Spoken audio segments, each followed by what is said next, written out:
60 seconds before the gunfire, Maya Cole was laughing. She did not know that yet. She only knew that her palms were pressed flat against cold marble, that the chandelier above her was swaying from a force she could not name, and that two men she had never wanted to choose between were both standing in front of her, blood on their knuckles, eyes locked not on each other but on her. Chong Min-jae's voice was low, controlled, the way it always was even when the world around him was burning. "Stay behind me." Han Seojun laughed, breathless, a thin line of red sliding from his lip. "Funny. I was about to say the same thing." Maya did not move. She looked between them, two of the most dangerous men in Seoul, both bleeding for her, both refusing to lower their guns, and she said the only thing that made sense in that moment. "I am not a thing you two get to fight over." Neither man answered. Somewhere below them, footsteps thundered up the stairs. And somewhere in Maya's chest, a memory surfaced, sharp and sudden, of a flash drive she had found 3 weeks earlier in a coat pocket that was not hers. A flash drive she had almost thrown away. That was where it had all started. 3 weeks earlier. Maya Cole had built her life in Seoul the way she built everything, brick by brick, with her own 2 hands. She worked as a translator and cultural consultant for an international art auction house. A job that paid her enough to afford a clean 2-bedroom apartment in Mapo and not 1 cent more. She had moved from Atlanta 4 years earlier chasing a master's program and had stayed because the city had a rhythm that matched her own, fast, layered, never quite finished. She was not the kind of woman who turned heads by accident. She turned them on purpose, with the confidence of someone who had spent her 20s learning exactly who she was. For small gold hoops climbed each ear. Her curls moved when she laughed, which was often, and her tongue was sharper than most men expected from someone so quick to smile. It was a Tuesday evening when her life folded into someone else's. The auction house was hosting a private gala, the kind with no posted guest list and security that did not wear visible weapons but clearly carried them anyway. Maya was there to translate for a Korean collector and an Italian buyer who could not agree on the provenance of a painting neither of them seemed to actually like. She was 3 sentences into smoothing over an insult when the room shifted. She felt it before she understood it.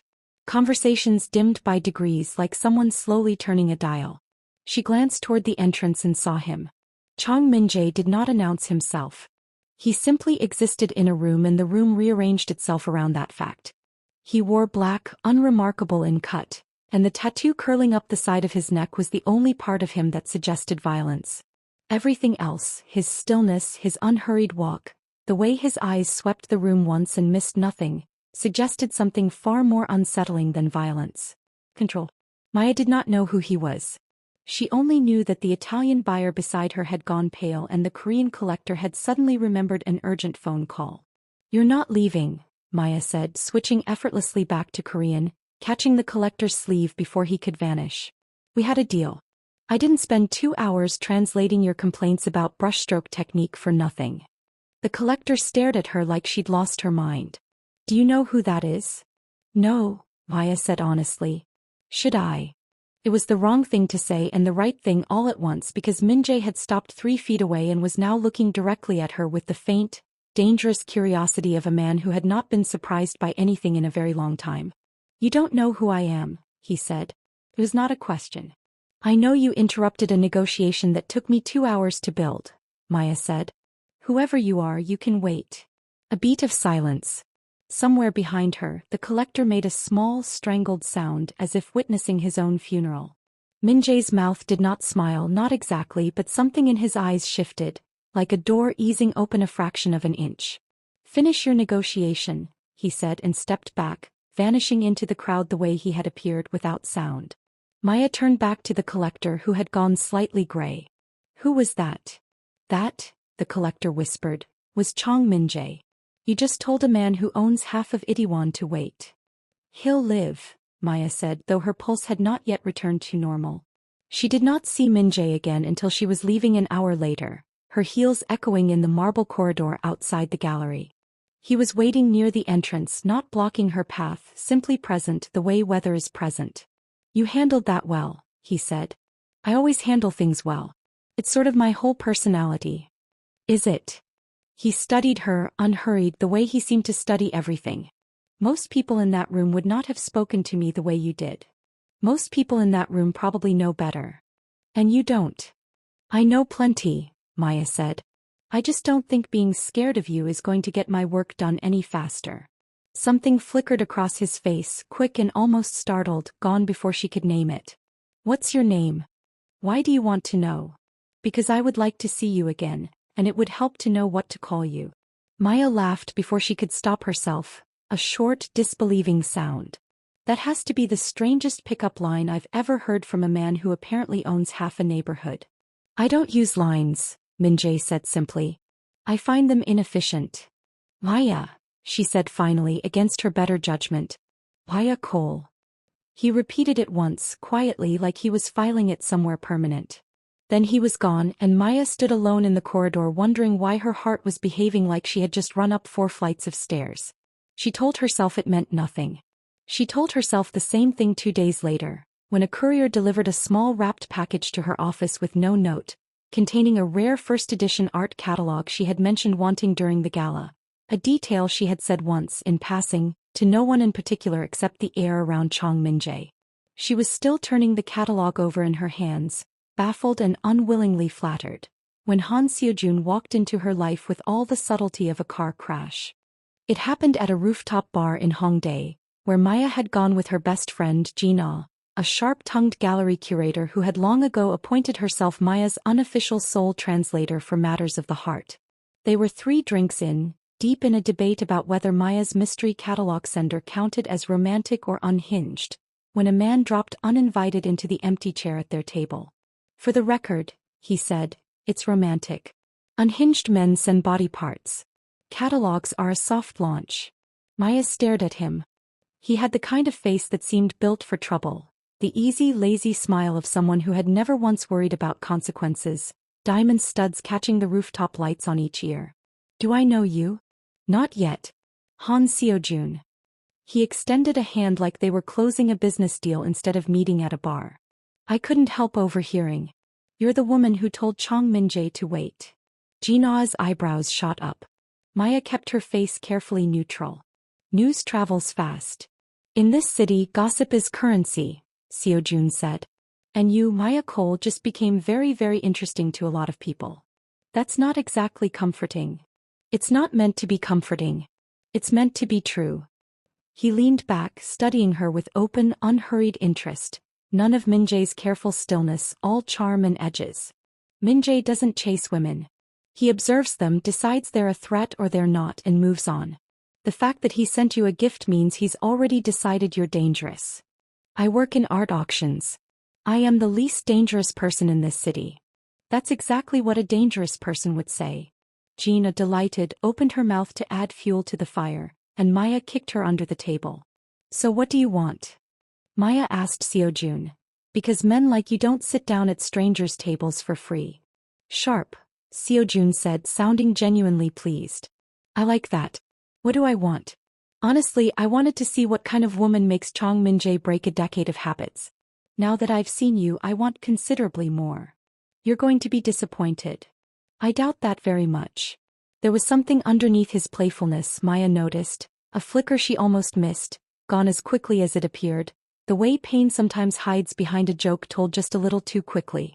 She filed it away without understanding why it mattered. Over the following 2 weeks, Seoul became smaller in the strangest way.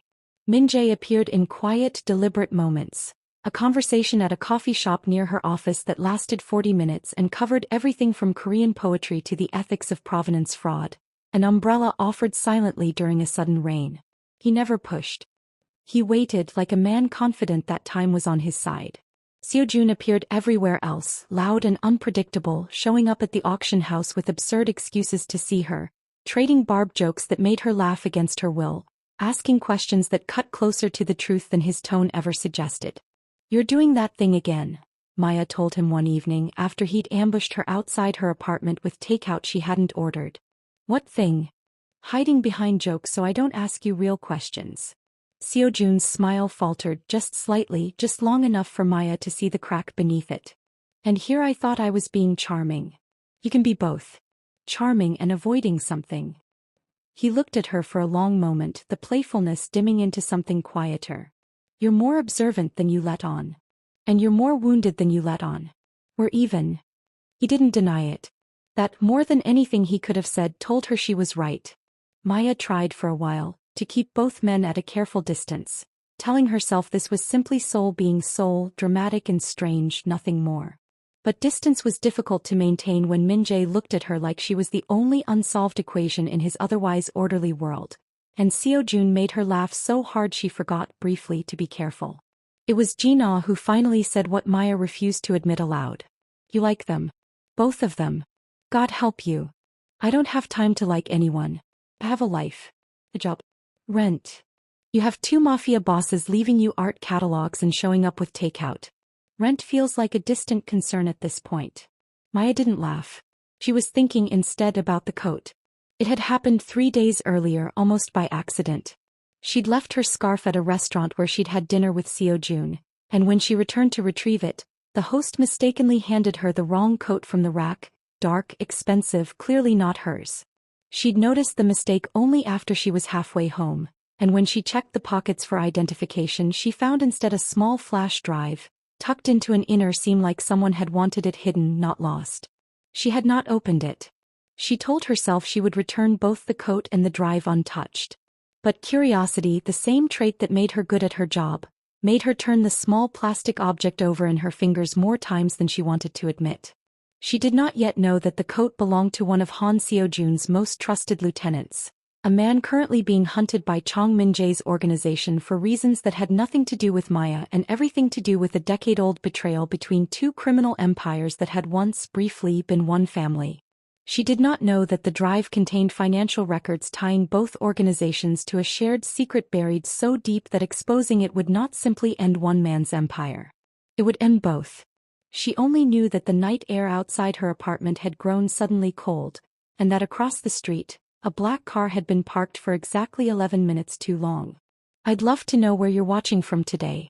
Let me know in the comments because I always enjoy seeing how many countries these stories reach.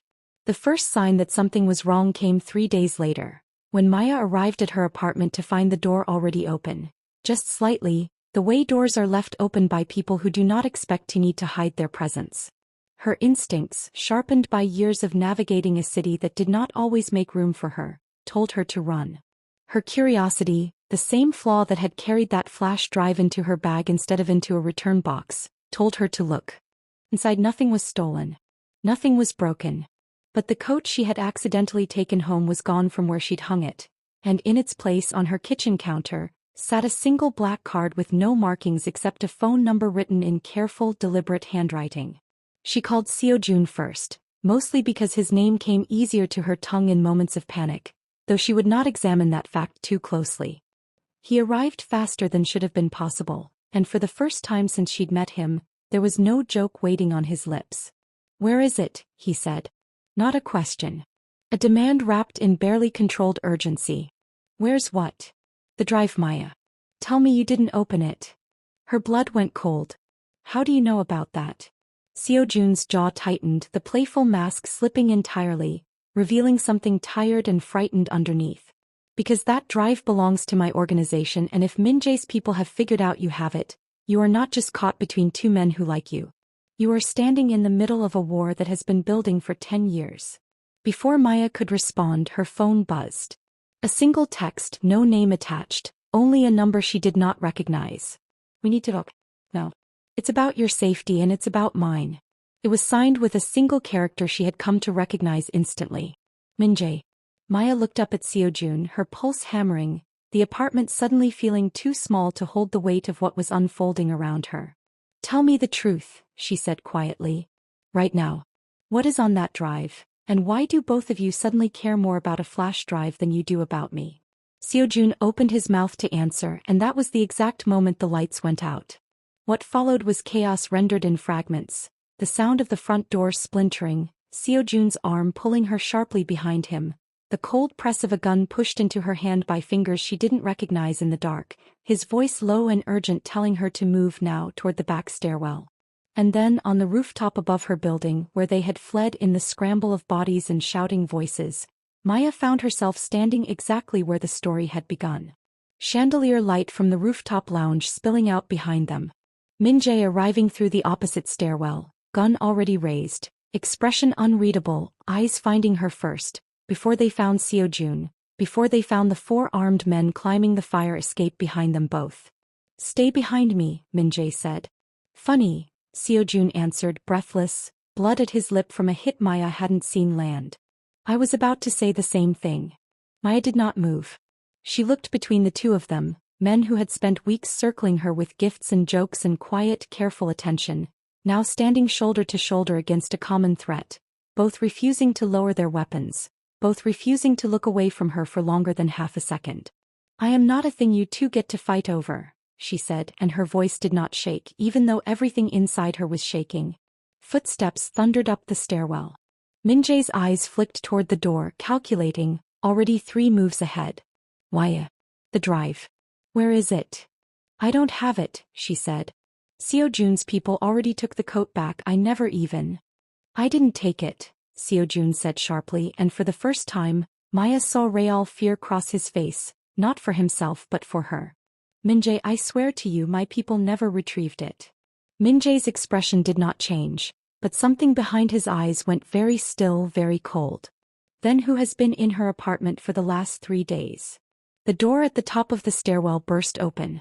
The man who stepped through was neither Min-jae's nor Seojun's. Maya recognized him instantly, though it took her a full second to understand why. He was the host from the restaurant. The one who had handed her the wrong coat. He smiled, and it was not a kind smile. Miss Cole, I believe you have something that belongs to my employer. Your employer, Min-jae repeated slowly, and for the first time since Maya had met him, his voice carried something that was unmistakably surprise. You both assumed this was between the two of you, the man said almost pityingly. You assumed it always was. Family against family, empire against empire. But some of us have been waiting 10 years for both your houses to finally destroy each other. Miss Cole simply made it easier. He raised a small device no larger than a phone, thumb hovering over a single button. The drive isn't lost, he said. It never left your apartment. I made sure of that the night I switched the coats.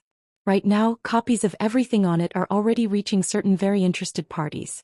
Certain people who have spent a decade waiting to learn exactly which secret connects the Chong and Han families.